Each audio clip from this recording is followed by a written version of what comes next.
if you're all wondering, beyond regular coping skills, just how it is that I'm able to stay so calm in the face of someone shaking and upset and calling me stupid. Well, I said a little prayer to my spirit animal for some guidance on how to calm the fuck down. And I said, please, Bob Ross, please give me your strength and your calm voice. Okay.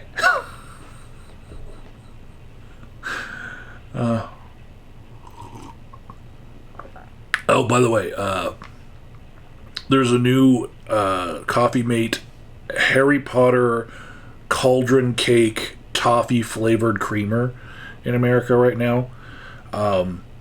I do recommend. It is yummy. I love everything toffee flavored.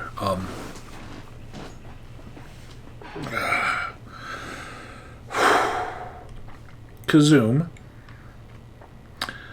I do value our friendship enough to slow this the fuck down and be more precise. You're arguing that phrases like dismantle whiteness and defund the police and dismantle capitalism are self-defeating because they'll be misread. And I'm arguing that naming systems of domination plainly is part of the work, and that clarity about the substance of your argument matters more than cosmetic comfort that you might be giving to your oppressors.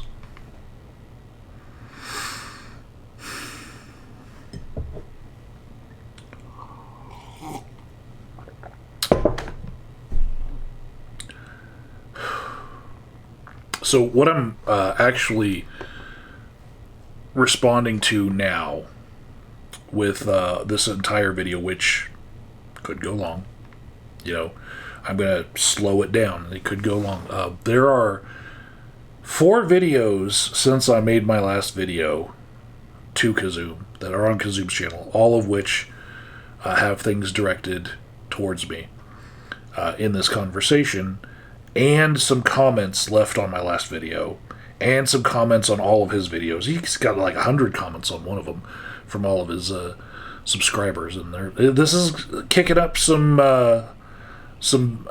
wasp's nest, I'd say. A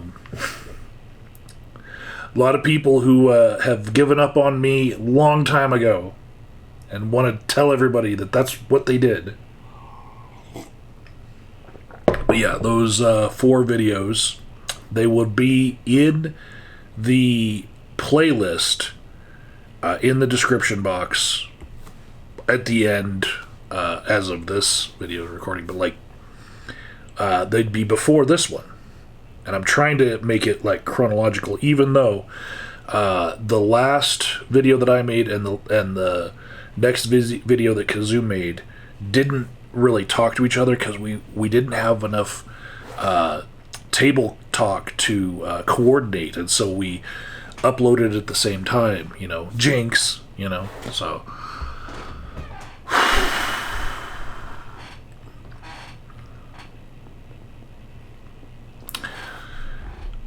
I'm having to respond to a scattershot. 4 videos, comments on my video, lots of comments on all of his videos. So I'm kind of condensing here and simplifying, even though I know this is going to take me a pretty minute.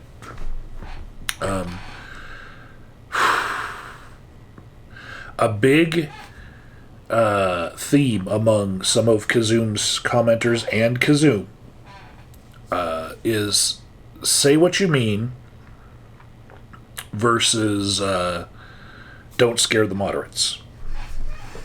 Right? and Kizzume, you say we should say what we mean. And I agree.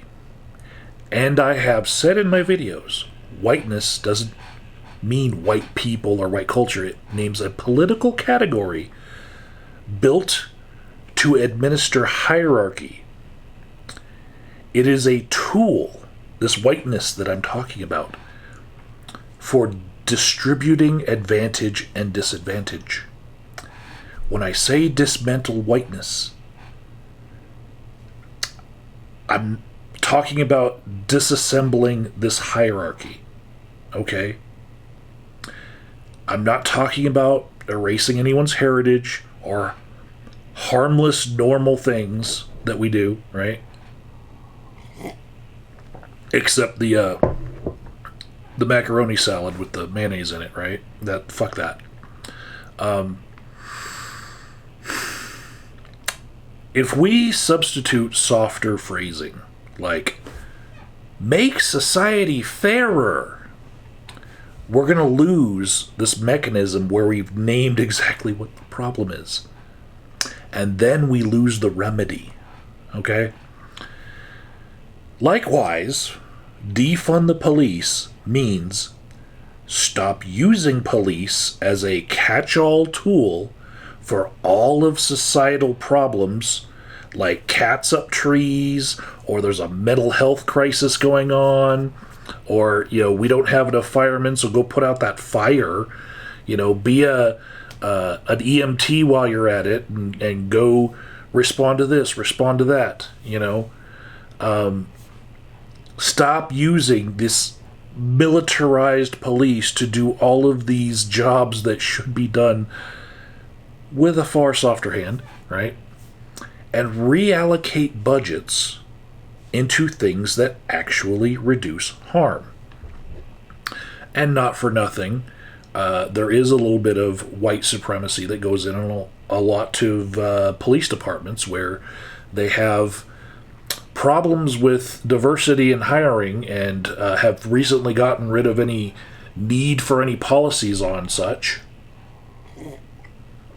So they put a bunch of white people in those jobs and then raise their pay to 6 figures for doing the job, and then taking the budget out of everything else to support them having all that money. And that's why they get called upon to do all sorts of jobs, because there's no money for any fucking thing else in any municipal budget. I'm saying we should reallocate these defunded funds from the police and put it into housing, treatment centers, youth programs, crisis teams like the Denver Star team, which actually has 2 cops, a caseworker, and a social worker or therapist, professional counselor like me, right? So there'll be like 4 people going out, and they did a review of the first 1,000 times this project went out to mental health calls in Denver, and they saw that 0 times out of the first 1,000 times they went out did they call for backup, because they were able to just calm people down, get them to the crisis center where they needed to go, and just have the policemen that were with them stand by. They did the job that policemen should not really be having to do with the force of trying out for the Denver Broncos and tackling all my fucking future clients. Which then I gotta process that shit with them. Anyways, I want to reallocate these budgets into things that actually reduce harm instead of creating harm. People can dislike the slogan, defund the police, but that's actually what I mean. I mean their bloated budgets are taking away from every fucking thing else, and we are militarizing them, okay? The policy is still coherent. You still get the gist of what I'm saying.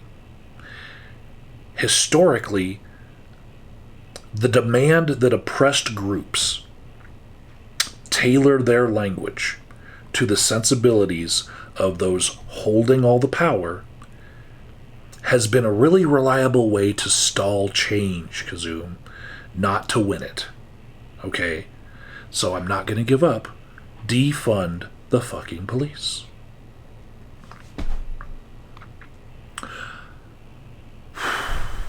Also, controversy here is not the same as misinterpretation, right?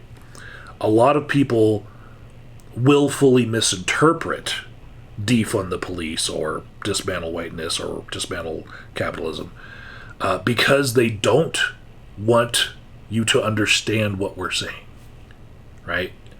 They want to,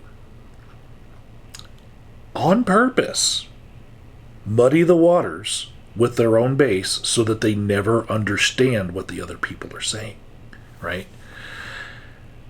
And it really doesn't matter what the terminology you choose is, their own base will be poisoned towards it. Some things are really simple in the way that they are named, and the other side is really, really against those things because they've been,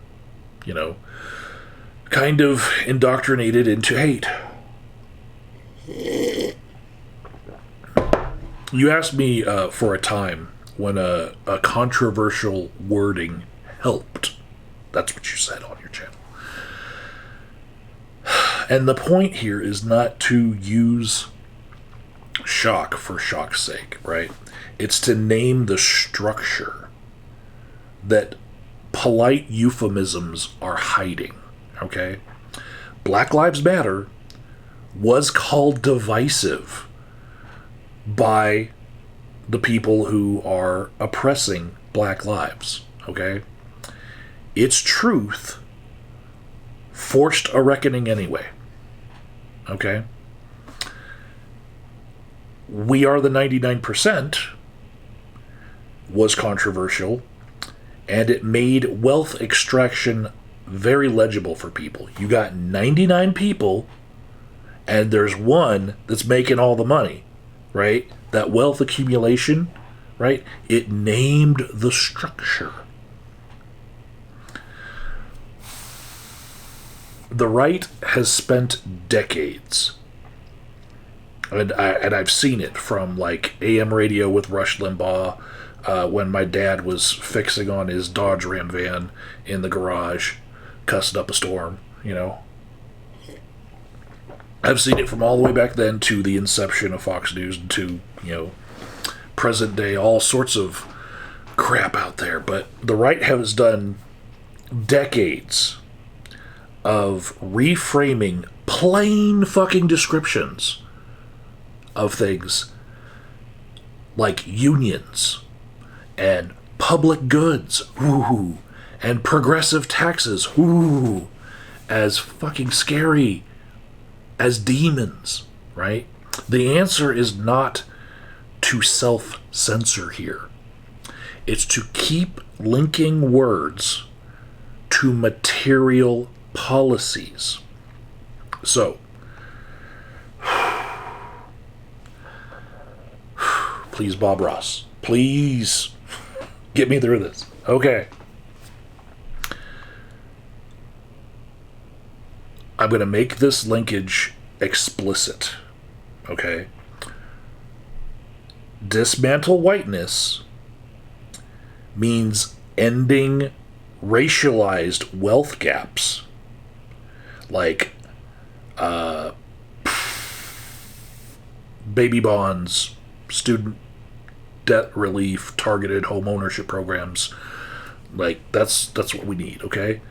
We're going to enforce anti-discrimination with teeth. We're going to abolish disparate school systems and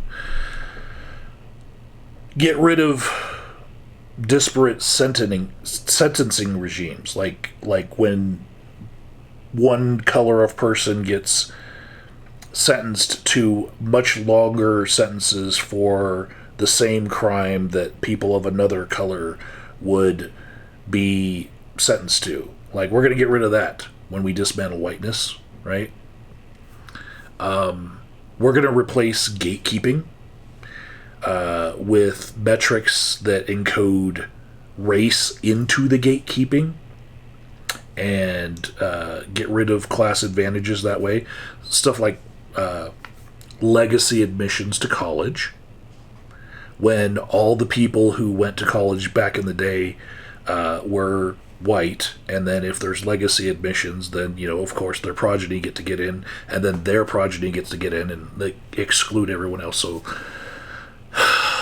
yeah, we need to,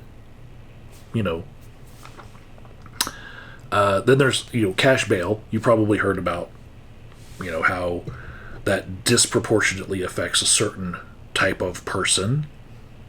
Maybe you've come across that one. Broken windows, policing, shit like that. And while I'm at that, defund the police. What we mean by this, here's the policies, okay? We're going to scale up the use of unarmed crisis teams, right?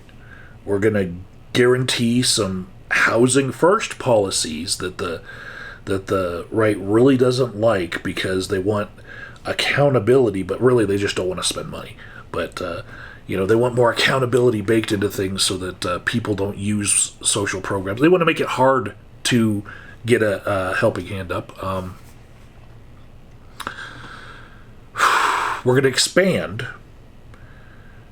treatment on demand, right?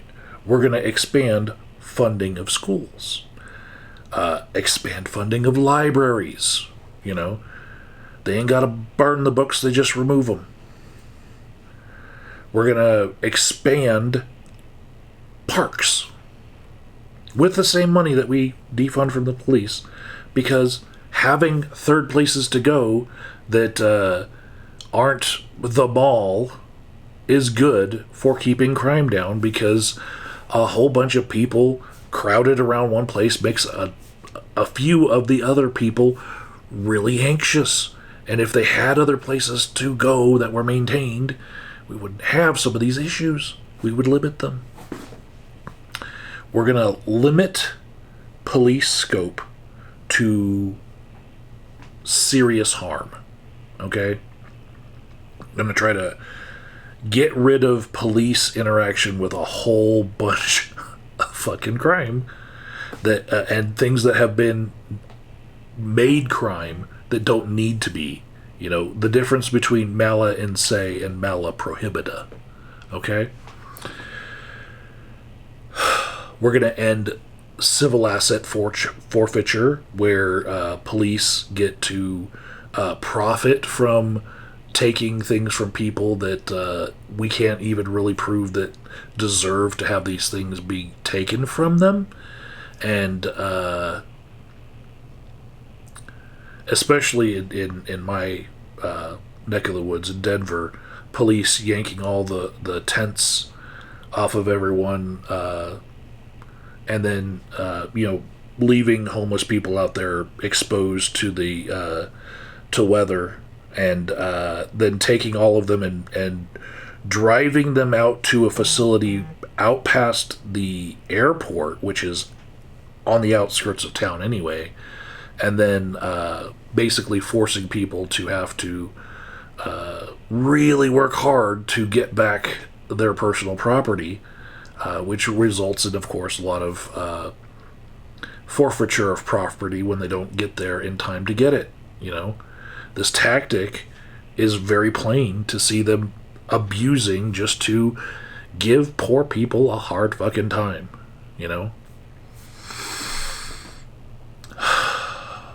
Also, with this, when I say defund the police, I do mean that we are going to fund something on the police. Mandatory body cameras that they don't have the ability to turn on and off. I don't think any cop in this day and age should be out there doing their job without a camera, for their protection and ours. Every minute, right? Every minute.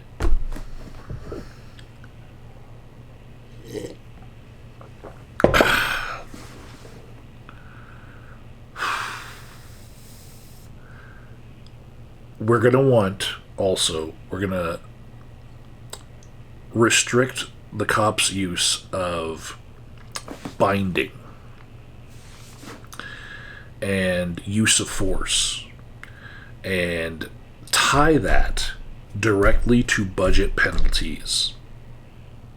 All right? We're going to make sure that the cops are accountable and not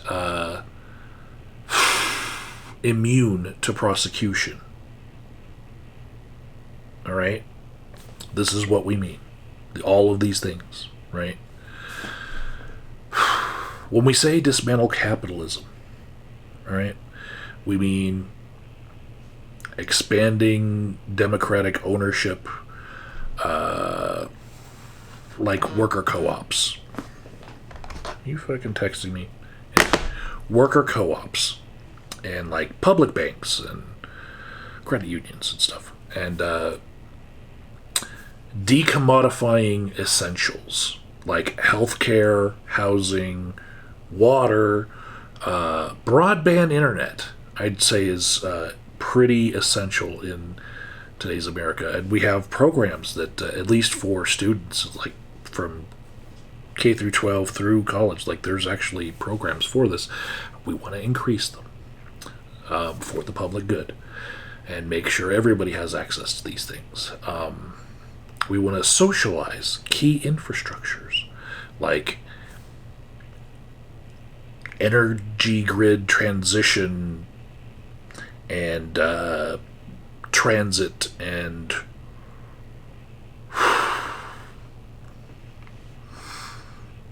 I'm going to say the light rail, buses, lots of stuff, Kizzume. We're going to strengthen unions in certain sections and strengthen the co-determination of things and replace shareholder primacy with living wage, zero exploitation work, and tie that production to being like the legal purpose of firms, not having, say, corporations counting as people and having speech codified for them and stuff like that. That's all the stuff we mean by dismantling capitalism. There's bad shit in capitalism that we don't need. We're going to get rid of it. Okay. Oh, man, this is going to be a long one. Bob Ross, give me the strength. I planned something for you, Kizzume. This was the original plan for this whole fucking video, right? And I've had to slow everything down to make it really digestible, but here we go. This is what the original video was about. I'm going to explain to you why capitalism intrinsically has exploitation. It's not a bug. Exploitation is the engine of capitalism, okay? So, you called it outrageous to say that capitalism was built to oppress. Those are your words in your video, right?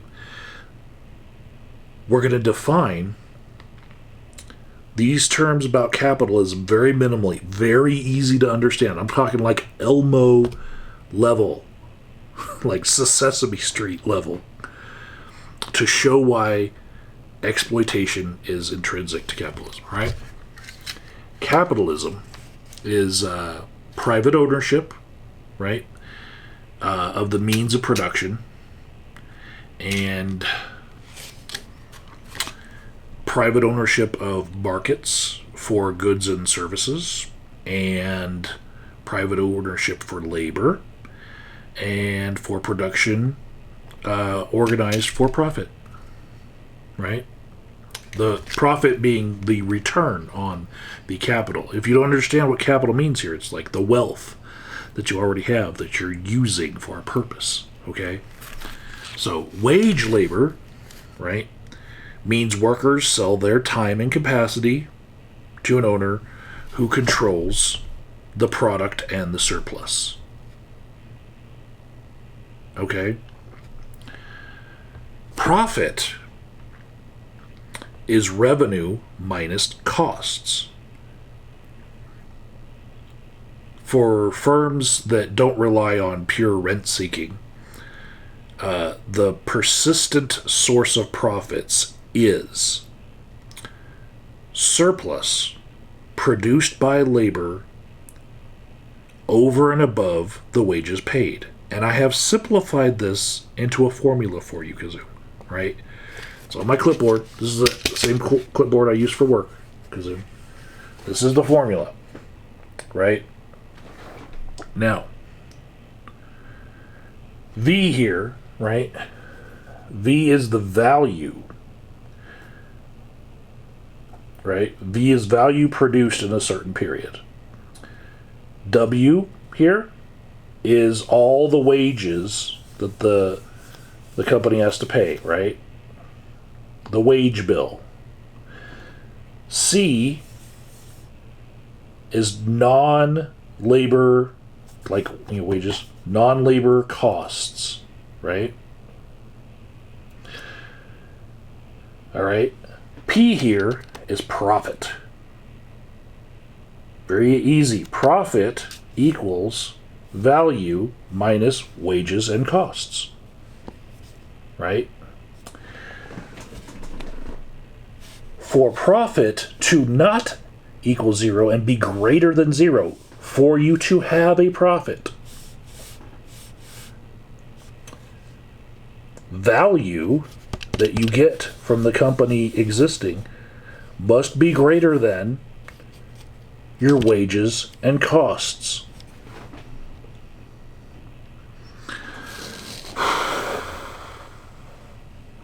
So any firm that takes out the full value of, say, the wages and costs producing things, right?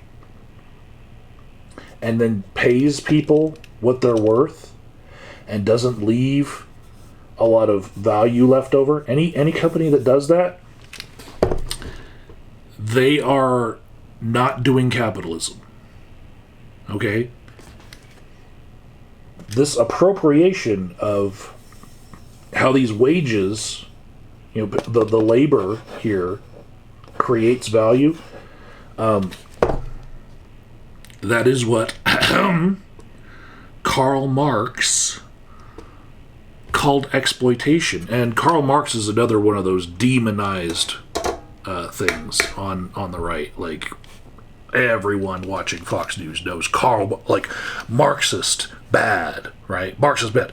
Why do they call him bad?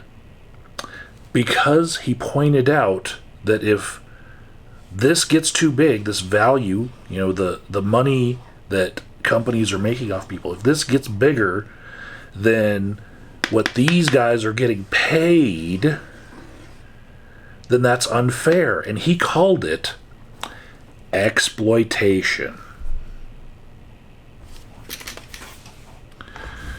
You can regulate the degree of exploitation, right?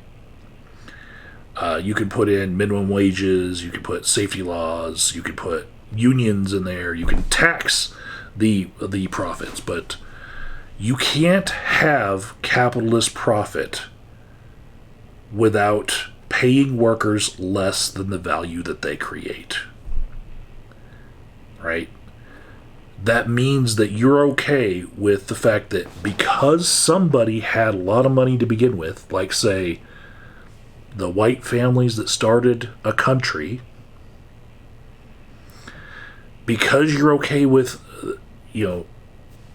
the system, you are okay with them always not having to work, whether or not they are kings and they have feudalism, or they are slave owners and they have slaves.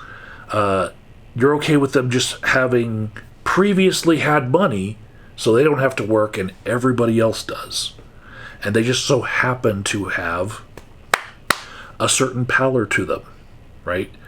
And this maintains their ability to stay rich for generations, even beyond the one that they're living in, so that they never have to actually toil. They exploit the toiling of everyone else, right?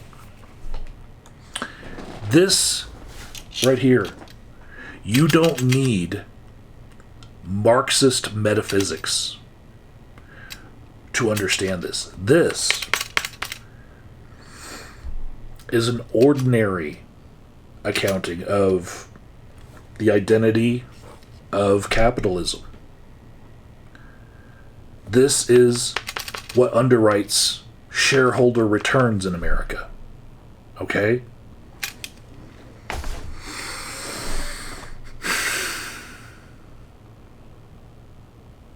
Thank you for listening to my TED Talk. Historically, the birth of capitalism, anywhere that it pops up, it usually involves some enclosures around something that has intrinsic value to it, right? We're talking natural resources or something, right?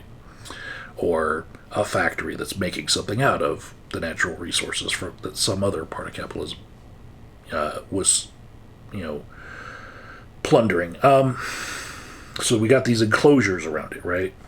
Then we got colonial extraction. Like, we're going to find more and find more and find more. It needs to keep expanding with this colonial extraction. You have to keep on finding new frontiers to make more money. And you'll see slave trade. You'll see company charters like the East India Corporation. You'll see debt peonage. None of this was a gentleman's handshake like people on the right want to make it look like.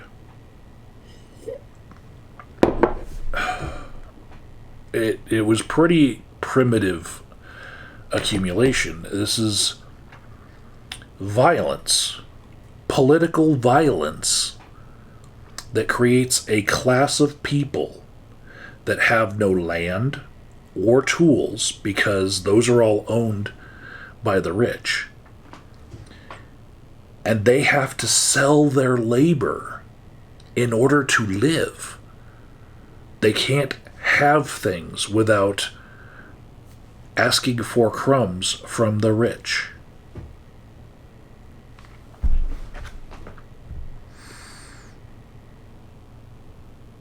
The origin of capitalism here isn't just like a museum piece. I'm not just talking about the fucking past here. This logic persists through the way that people defending this capitalist structure will do union busting. They'll offshore jobs. They'll mischaracterize your job as a gig economy job in order to not have to pay any of the guarantees that other structures of work were giving workers, and austerity, which in today's day and age is known as Doge, right? The Department of Government Efficiency. That's just a big, giant fucking austerity movement. And the reason why they don't use the word austerity is because if we let the Americans know exactly what we're doing with the term that names the structures behind what we're doing, then they'll learn from what happened in Europe very recently when they did austerity measures and see what happened to them. And they might, be better able to defend themselves from these austerity measures that are going in. Yeah, we'll just call it something stupid like Doge. If anything actually fits Kizzume's madness about what something was called, it should be a department of government that was named after a meme coin that was named after a picture of on a meme of a dog. I don't know what kind of dog that is. It's like, anyways, it always had the stupidest memes with it, and just the way that it all just really is an austerity measure named after, like, ooh, look, we've got this super cool name that we've made a acronym out of a stupid meme on the internet. That should piss off Kizzume, right? Not what I'm saying about dismantling whiteness, okay? But Kizzume thinks that we should name it something else than whiteness, to avoid confusion, right? But the term matters precisely because it identifies a constructed category, right? White on your race is something that other countries don't have. They don't have white. This is something that we came up with, to continue the feudal, then colonial, then new wage slave labor after slavery in America. Like, whiteness is what helps us continue having the same people hailing from the same lineage hold all the money and power, right?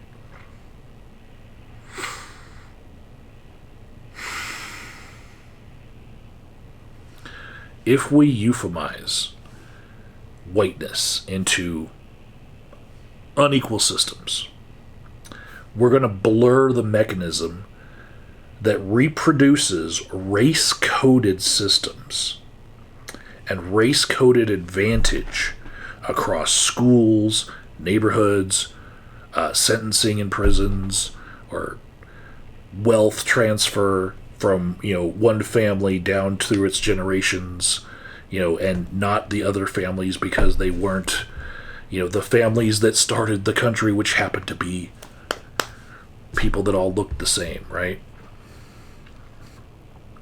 And political power. Have you looked at the makeup of Congress lately? A lot of old crusty white guys. Just saying. Not exactly a cross-section of the actual America.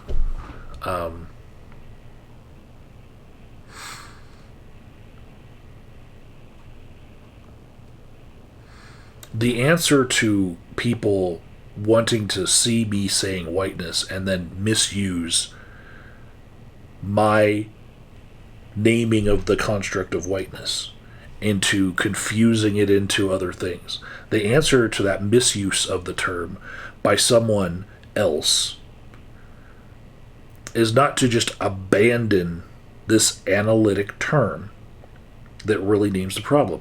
It's to teach it accurately and to pair it with policies that don't harm people just because they have white skin, but they dismantle this structure that has been unfairly disadvantaging most people in America.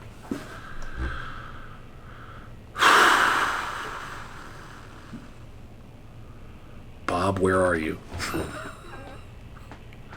Bob. Need to beat the devil out of it. All right. In one of Kizzume's videos, the one that was made at the same time as mine that I did not address, he was concerned that we were only criticizing the powerful, and not, other marginalized places where they still have some very bad policies and beliefs and traditions even. And I'm saying no, critique harmful ideas everywhere. He was worried that calling out power means ignoring homophobia or misogyny in those marginalized communities when it happens there. And I'm saying that's not my position. My liberation ethics say that we should oppose harm wherever it appears and analyze how systems outside that harm are amplifying it and creating more harm, right? We can condemn anti-LGBTQ plus repression by any actor, state actor, any group, right? While also recognizing that imperial wars and our sanctions on other places and occupation of places are radicalizing reactionary movements, right? And I'm saying this is a both and, not an either or, okay? That's my position on this, just to address Kizzume's concern without delving too far into, let's say, some of his favorite people who have been later criticized for Islamophobia or homophobia or whatnot. And yeah, I'll say I've enjoyed a Thunderfoot video in the past, or 2 or 3, right? But I was originally introduced to the YouTube secular and atheist community with like a list of 10 people on it. 2 of them were women. Those were the Peach and Zom Gets Chris, right? And then 8 of them were men. And it was Controller Cramps is what his channel is now. But it was the Doctor Who nerd and so many other names before that. It was him that sent me this list of 10 people. And one of those people was Pat Condell. One of them was also Thunderfoot. And I was just given this list of 10 channels I should check out to get more connected to the community on YouTube of people who were like-minded to me. And I can tell you that Pat Condell turned out to be not that for me. Way more than Thunderfoot ever dipped a toe into possible Islamophobia. Pat Condell takes the cake, really. Look up the videos on criticism of Pat Condell and you'll know what I'm talking about. But I actually got into a discussion with somebody who worked for the Richard Dawkins Foundation in Colorado Springs. There was the place that they were having their warehouse of books and stuff. It actually was someone's downstairs garage area. And I was there collecting things to donate to a cause for a. It was a 24-hour broadcast run by then DevShell, now Raven, right? And I was collecting these things to put up for auction. And they donated a whole bunch of things to that cause that was for the International AIDS Vaccine Initiative. It was the Madness, Mayhem, and Charity event, right? So I was down there in that warehouse. It was really a garage, right? And I saw a tub of books that actually had Pat Condell's face on them, and Pat Condell, and I'm like, the fuck is that doing there, right? And so I got into a discussion with him of like, you don't know that he doesn't belong in this fucking organization, you know? And I actually didn't get anywhere when I had the conversation in that moment, but they did rethink who they associated with later. But yeah, he went downhill into that hole that I would label Islamophobia. And he talks about the people that label him such on his channel. Go ahead and see it. Look at his refutation of it. See if it sticks for you. Didn't for me. But yeah. Little off topic there. And I'm going long. On like optics and protest and polite strategies, Kizzume argued that optics are why we keep losing, right? And I think that appeasing the comfort of the already comfortable, that is why movements stall. And I think history shows that protesting in ways that the powerful prefer rarely moves anything. Kizzume, you're a little south of the Seattle-Tacoma area, but you've probably been up to Seattle to see the free speech zone right next to the Pike's Fish Market, right? The free speech zone where like it's a square where everyone's just allowed to say whatever and you know, not get shooed away for being in a public place. They made a zone where you can go and speak and nobody fucking listens to anyone there. They just walk on the fuck by, right? Same thing with free speech zones. They get put outside the DNC and the RNC if you ever go to them.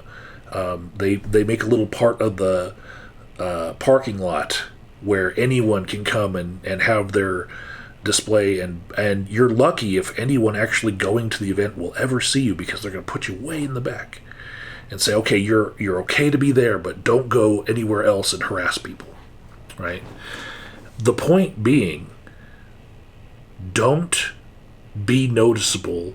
Don't be trying to argue and change people's minds at the point where they're all congregating to share this viewpoint, right? We prefer that you be ineffectual in this box over here, surrounded by police that'll keep you there. I'm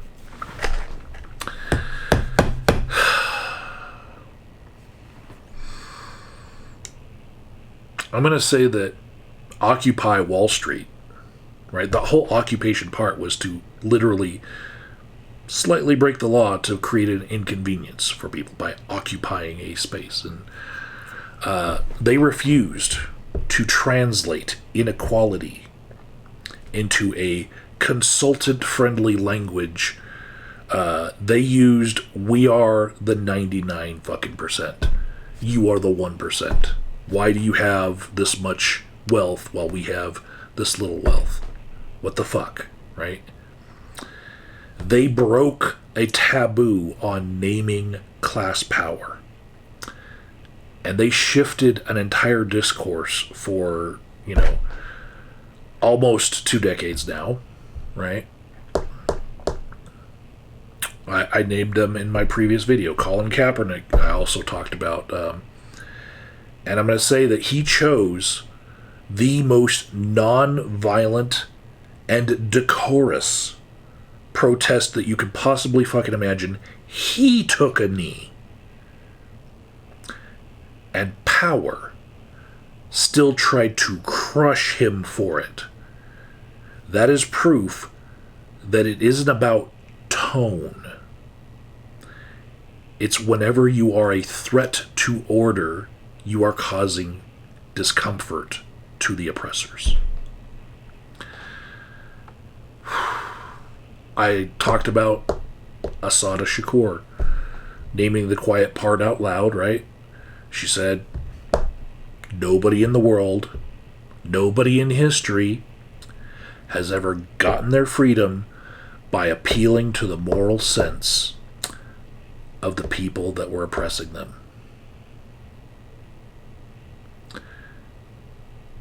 Respectability of your movement is not a strategy. It is a filter here that is screening out the urgency of the problem and making it so the people who are doing the oppressing don't ever have to bother even considering your argument, because they don't have to be bothered with it. They don't ever have to see it. They don't have to, I don't want to see the unwashed people with their arguments. Their dirty arguments. I want to be able to, never have to toil in my life.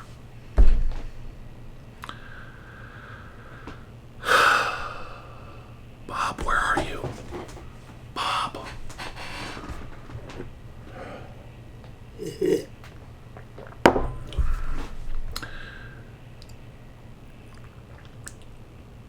You know what, Kizzume, next, I just want to address your emotional reaction that you've had in some of these past 4 videos that you've apologized for, and what it might be signaling, right? I'm not going to take offense at it.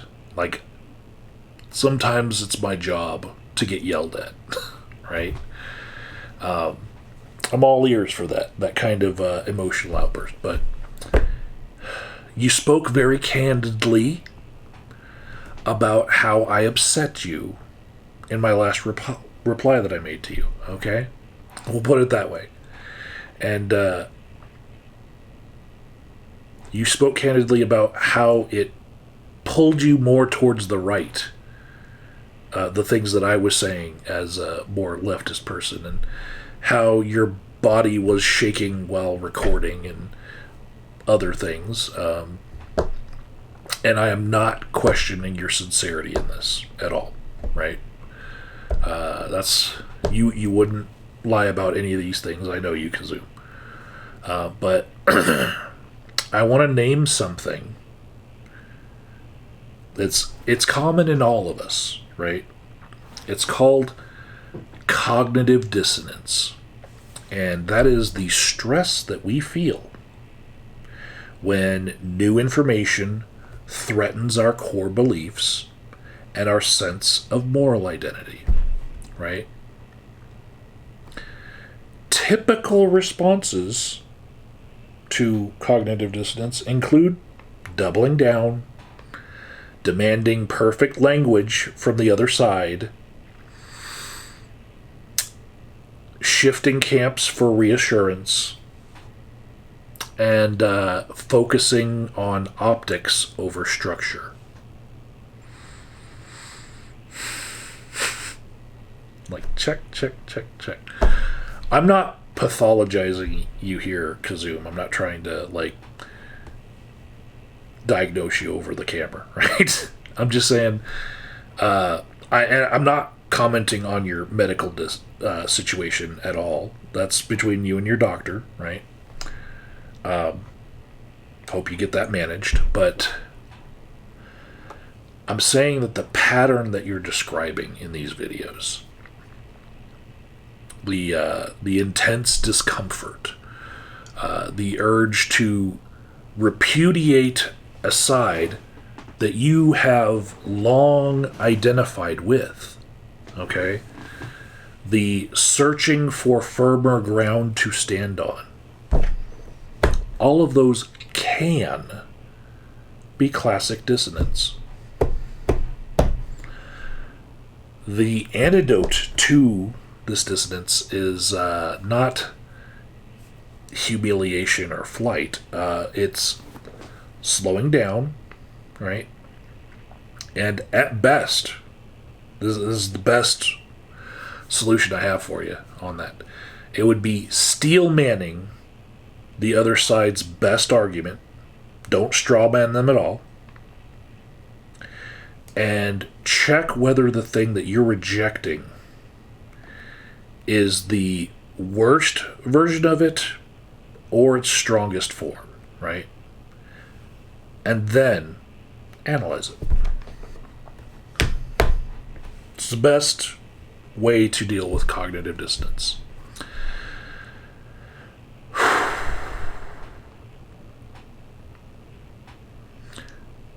Me, I just, I use my spirit animal to calm the fuck down.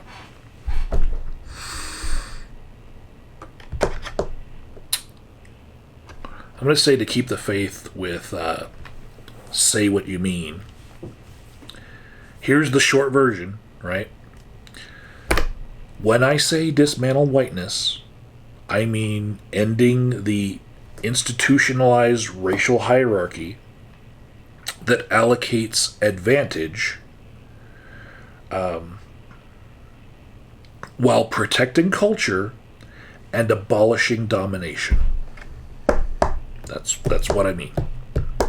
When I say defund the police, I mean shrinking the scope of policing and investing in the conditions that prevent harm instead, which has been proven to work, and reserve all these armed responses that we see for only real violence, and above all, quit creating political violence by using armed forces on people who do not warrant an armed response.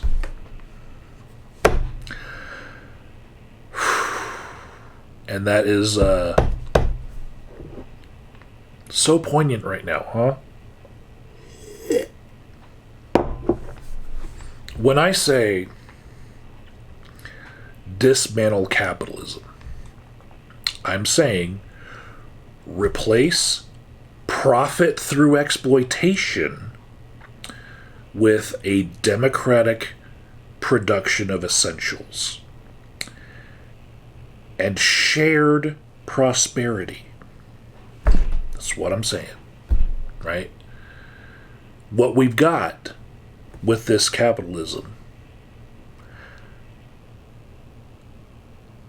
at the top, we've got one guy that almost has the riches of Massa Mensa in a record amount of time, right?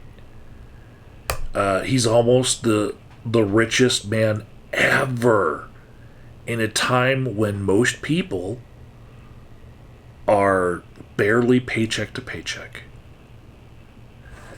And that's offensive to me. Okay? That's offensive levels of wealth.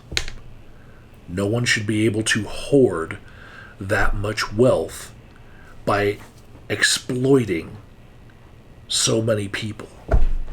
That's offensive. We can argue about, like, tactics and words, right? That's what we're doing, right?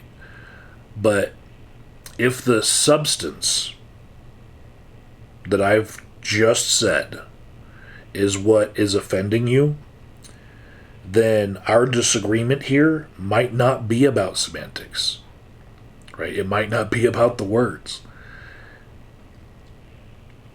It might be about whether we can keep social order that requires some to be exploited and others to be protected by it. That might be what you're trying to argue for. And I would really keep disagreeing with that, you know? So, I'm here for your friendship, Kizzume, and that we can hold these hard conversations, even when we're shaking, you know? And I'm not just trying to insist on slogans just because I know that you or other people are going to hate them, right? I'm insisting on naming the systems that produce the outcomes that I think both of us don't want or like, right? And we've been living in for too long. And I want to push for policies that don't merely work a little better. I want them to work justly. Because, you know, I'm the world's worst social justice warrior.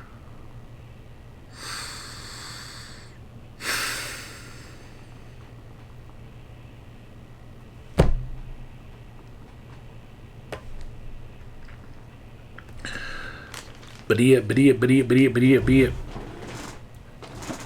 Punch more Nazis.